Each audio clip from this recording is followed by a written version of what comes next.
The first thing Leela remembered was darkness, deep, endless, suffocating darkness, and the faint hiss of machines that seemed to breathe for her.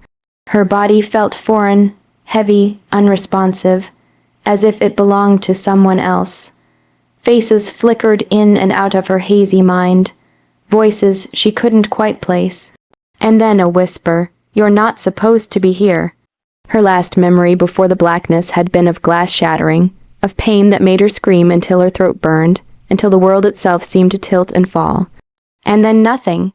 She awoke to the sterile smell of antiseptic, the sharp, rhythmic beeping of monitors, and the dull ache of tubes running through her veins. Her eyes fluttered open to pale hospital walls, sunlight seeping through blinds, and crushingly empty chairs. No father, no mother, just silence and the faint echo of betrayal that lingered heavier than the tubes and wires surrounding her fragile form. Weeks later, the truth came like a punch to her gut. Her father, Richard, had stopped paying her medical bills not long after the accident. At first, it seemed impossible. She remembered the way he had smiled at her birthdays, promised that nothing would ever hurt her as long as he lived. But promises are fragile things, she realized now, especially when wrapped in wealth and pride. Richard had let her fight for her life alone, the hospital shifting costs, nurses whispering sympathy in tones that barely masked frustration. Friends, those who had called once or twice, stopped showing up.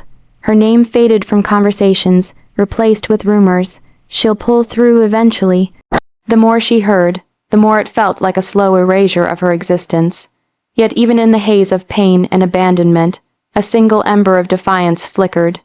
Somewhere beyond the fog of coma and the haze of medication, Leela felt it, the unfairness, the cruelty, the deep, cold betrayal of the one person who should have been her anchor. He left me to die, and he thought he could get away with it. It was during this haze that a new figure appeared, almost surreal against the sterile backdrop of her hospital room. A woman in a sharp suit, her eyes firm but kind, carrying a briefcase that seemed far too heavy for her slight frame. Elena, the lawyer, introduced herself quietly, her voice steady. "Not so fast," she said, as if she already knew the story, the betrayal, the fire slowly building inside Leela. Leela tried to speak, but her voice cracked, fragile as dry paper. Elena didn't flinch. She placed a hand gently on the side of Leela's bed, leaning in close. "He thinks you're finished," she said. "He thinks you're alone, but you're not by a long shot." Tears stung the corners of Leela's eyes, not just from pain, but from the swirling, impossible mixture of relief and rage. Her father had gambled with her life, confident she would fade quietly, that no one would challenge him. But Elena's presence reminded her that the world still had edges sharp enough to cut through Richard's arrogance. And in that moment, lying in a bed that had become a battlefield between life and death, Leela felt the faint, irresistible spark of resolve. Her body was broken, yes, but her mind was waking. Every stolen hour of care, every whispered apology she never received, every abandoned cry for help, they were becoming pieces of a puzzle, pieces she would use to rebuild herself. She closed her eyes again, not to rest but to imagine, to plan, to remember that betrayal, though bitter, could become the foundation of something stronger, something unstoppable. Somewhere in the distance the machines hummed, and somewhere else Richard had no idea that his daughter, the one he had tried to erase, was already beginning to rise. Not so fast. Leela woke again, and this time it felt different. The darkness had lifted, replaced by a sharp, almost unbearable clarity. Her body protested, every movement, arms stiff, legs trembling, but her mind was alive, burning with awareness. Every machine's beep was a drumbeat of her survival, every faint footstep outside the room, a reminder that the world had continued without her. At first, she didn't understand. Her father's absence had been a dull ache before, but now it was a punch straight to her chest. Where was he? Where were all the people who had promised to protect her? A nurse entered with a timid smile, but the words she brought were heavier than any physical pain. "Your father, he hasn't been visiting. And the bills, they haven't been paid." The phrase "he hasn't been paying" repeated in her mind, each repetition a drumbeat of betrayal. She remembered the hospital corridors, sterile and blinding, the pale walls, the Roman 4 lines, and the slow, creeping realization that the person she trusted most had left her to rot. Richard had not only abandoned her in body, but had tried to erase her from the ledger of his life, as if she were nothing more than a failed investment. Tears burned her eyes, but she refused to let them fall. Anger replaced grief, a raw, electric heat that surged through every muscle, every pulse.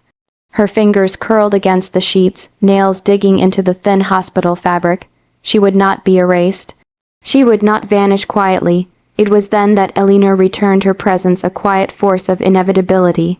Leela barely recognized her own voice as she whispered, "What can I do? He left me. He wants me gone." Elena knelt beside the bed, flipping open her briefcase with practiced ease. "Not so fast," she repeated, her tone sharper this time, as though cutting through both fear and despair. "You're alive, you have witnesses, you have records, and you have rights he never thought to consider. That man gambled with your life thinking you'd never fight back. But you can."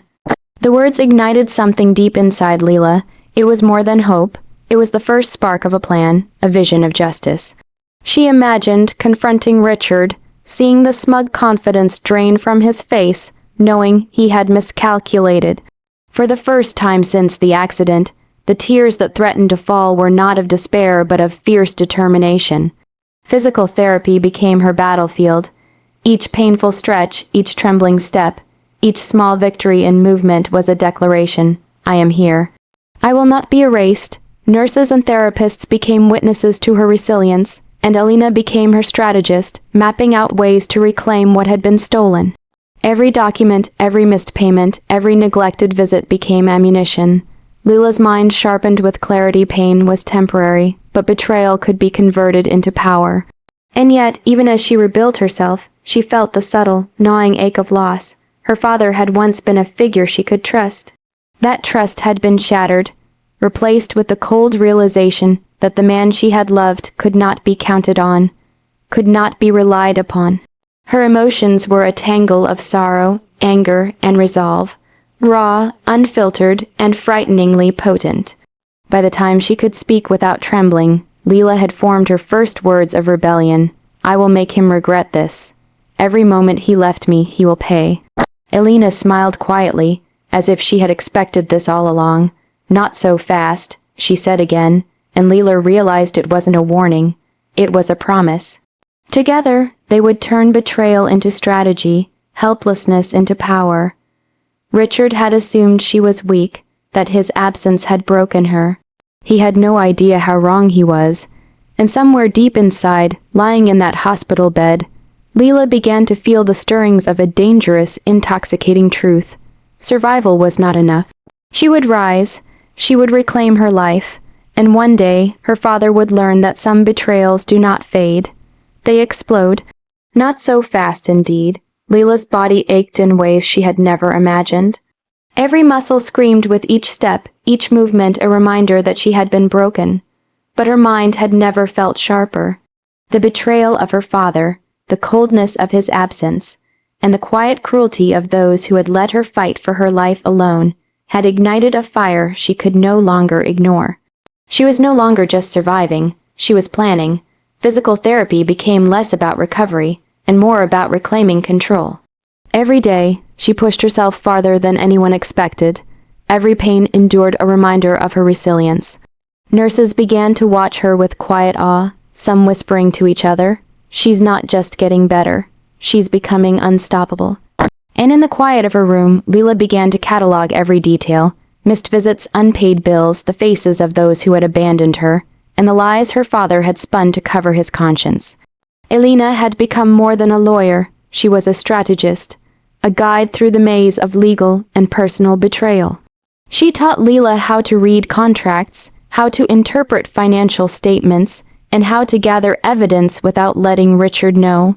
"He thinks you're helpless," Elena said one afternoon, leaning over the stack of documents on Leela's hospital bed.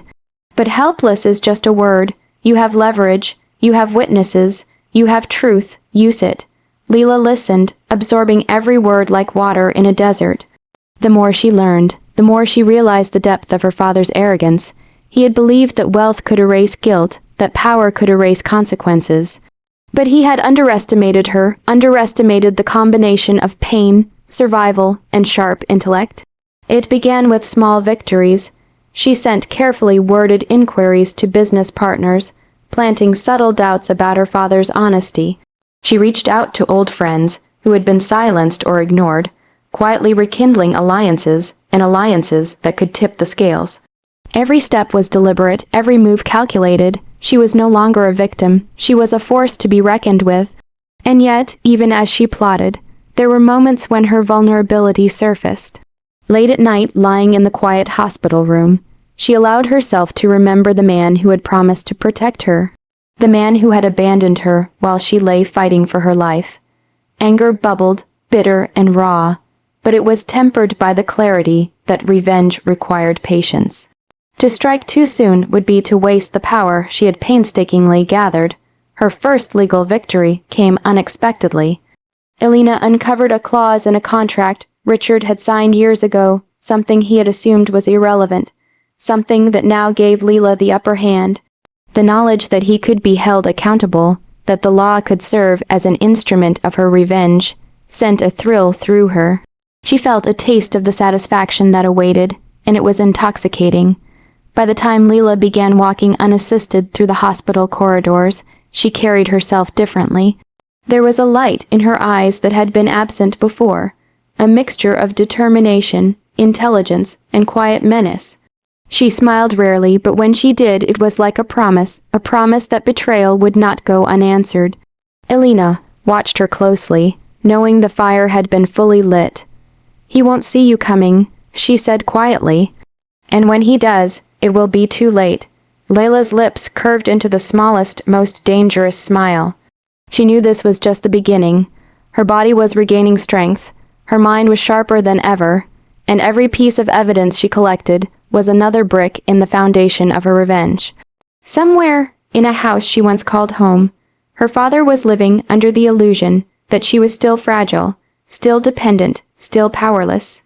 And somewhere else, in that same quiet hospital room, Leela was building the storm that would one day shatter that illusion. She was no longer a girl abandoned.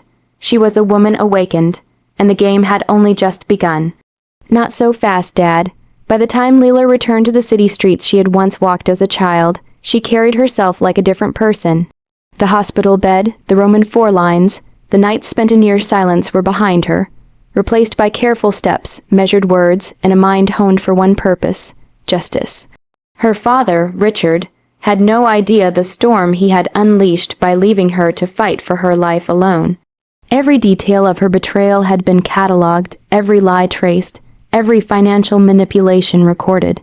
Elena had helped her craft a strategy so precise it was almost surgical. Leela had no desire for gratuitous cruelty. Her revenge would be sweet because it would be inevitable. Richard had underestimated her. He had gambled with her life, and now he would pay, not with violence, but with the quiet devastation of truth and exposure. The confrontation began in the courtroom, but it felt far larger, far more personal. Richard sat behind a polished desk, his posture rigid, the confidence that had once been his armor beginning to crack. Leela entered, every step deliberate, her gaze steady. The man who had left her to struggle in a coma seemed smaller under the weight of his own arrogance. "You have a lot to answer for," Elena began, laying out evidence with precision, each document a hammer striking at his carefully constructed facade. Missed payments, false statements, attempts to erase Leela's existence from hospital records, witnesses who had come forward, their words corroborating the betrayal. The courtroom air was heavy with tension, every eye on the man who had thought he was untouchable. Richard tried to speak, to twist the narrative, to reassert control, but the words faltered. He had prepared for arguments about money and liability, not for a daughter who had risen from the brink of death with intelligence, poise, and unrelenting resolve. Leela watched him struggle, and for the first time, she felt the intoxicating thrill of vindication. Outside the courtroom, whispers of Richard's failures began to circulate. Business associates who had once deferred to his authority questioned his integrity. Friends who had turned a blind eye to his cruelty now saw the truth. Leela had anticipated the ripple effect. He had believed his power could shield him, but truth and resilience had a way of spreading. And yet, amidst the strategy and the legal maneuvers, Layla felt something deeper. She allowed herself to remember the pain, the nights spent alone, the fear that she would never wake. That memory sharpened her focus and made the victory sweeter. Revenge, she realized, was not just about punishment. It was about reclaiming her life, asserting her right to exist, to matter, to be seen. The final blow was quiet, subtle, and perfect. A legal ruling that stripped Richard of certain privileges he had assumed untouchable, combined with the exposure of his abandonment, left him reeling. He was not ruined in the literal sense, but the illusion of control, the mask of power he had worn for decades, shattered before his eyes. Leela watched from a distance, her expression calm, almost gentle, as if she were observing justice itself taking its natural course. In the silence that followed, she allowed herself a moment of reflection. Her body bore scars, her heart bore the weight of betrayal, but her spirit was unbroken. She had turned weakness into strength, pain into strategy, abandonment into power. Richard had been a test, and she had passed, not just by surviving, but by thriving. Leela stepped outside the courthouse, the sunlight warm against her face. There was no triumph in shouting, no satisfaction in malice, only the quiet, unshakable knowledge that she had reclaimed her life. Her father's absence, his betrayal, had been catalysts, but they no longer defined her. She inhaled deeply, feeling the city around her, feeling herself, and whispered to no one in particular, "Not so fast, not so fast to betray, not so fast to underestimate, not so fast to forget that she was here. She was alive, and she was unstoppable." Leela had risen from darkness, turned betrayal into power, and claimed her own story. And as she walked away, each step was a promise not just to herself, but to anyone who would dare doubt her. Some fires, once ignited, burn brighter than any shadow that tries to smother them.